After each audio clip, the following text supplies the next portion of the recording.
Nora didn't hear from Daniel for 15 years. And the first thing he wrote after all that time was just 7 words. Would you like to meet for coffee?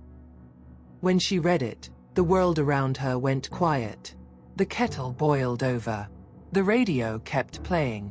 But she stood frozen, holding the letter like it might vanish if she moved too fast. To understand why those words mattered so much, you have to go back. Back to a rainy afternoon in 1997, in a nearly empty library. She was 22, buried in flashcards and coffee-stained notes for her final teaching exams. He was 30, hunched over a thick history book, tapping his pen in slow rhythm. Their first conversation wasn't about love or dreams. It was about a broken pencil sharpener. He fixed it without a word, handed it back, and gave her the kind of smile that lingers in the corner of your mind for years. They didn't fall into a whirlwind romance. Instead, they met in pieces, passing nods in the library, slow conversations about history and work, and small gifts. When Nora got her first teaching job 2 hours away, Daniel built her a small wooden box. For the notes your students pass you, he'd said. Inside, he tucked a single folded paper. You're braver than you think. They weren't together, not in the way people usually mean. But they kept in touch. Short letters instead of phone calls. A sketch of the moon he saw from a scaffolding at midnight. A pressed flower from a child's wild garden. Every few months, they'd meet halfway at a roadside diner.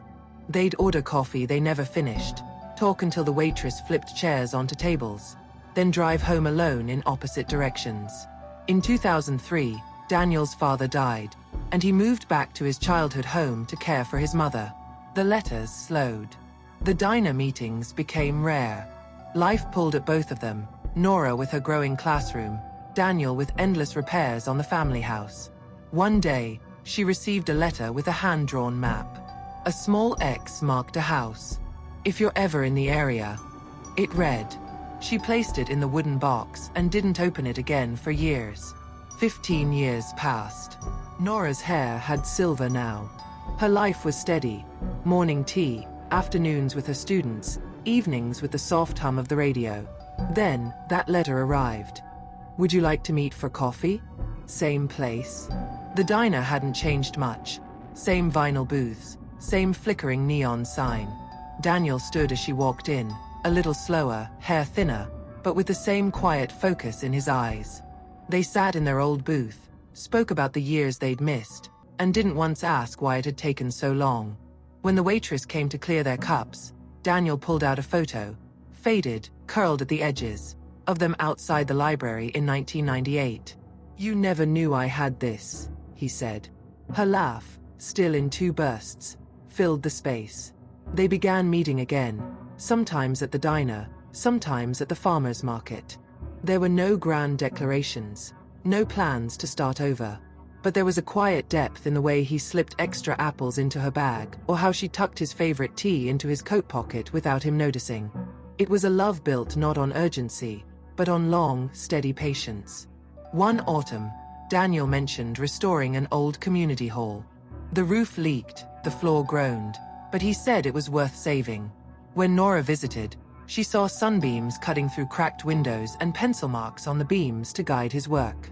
Near one, faintly etched, N+D, 2019. You wrote that? She asked. He just smiled. I guess I wanted this place to know we were here.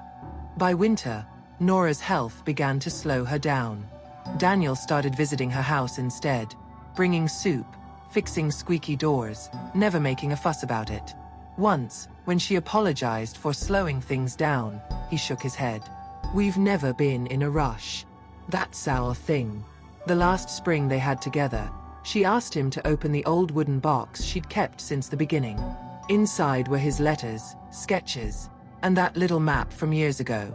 She told him how, during her hardest days, she'd open it, not to dwell on what was gone, but to remind herself of the kind of kindness that still existed.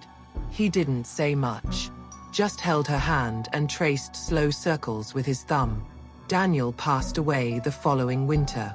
A quiet illness he never spoke much about. At the small gathering after his funeral, His niece handed Nora a package wrapped in brown paper. He wanted you to have this. Inside was a handcrafted wooden box, larger than the first, with her initials carved into the lid. Beneath it, a note in his careful handwriting. For the rest of your notes. Years later, when Nora would speak to her students about love, not in lessons, but in quiet conversations, she never mentioned fairy tales or happy ever afters. She spoke about the person who remembered your laugh, who built you a box for your notes, who showed up even after decades of absence. And sometimes, when the rain tapped against the classroom window, she'd open that second box, take out one of his letters, and smile, still in two bursts. Because some loves aren't about beginnings or endings. They're about the quiet persistence in between. This is Donna Stories, where endings are just the beginning.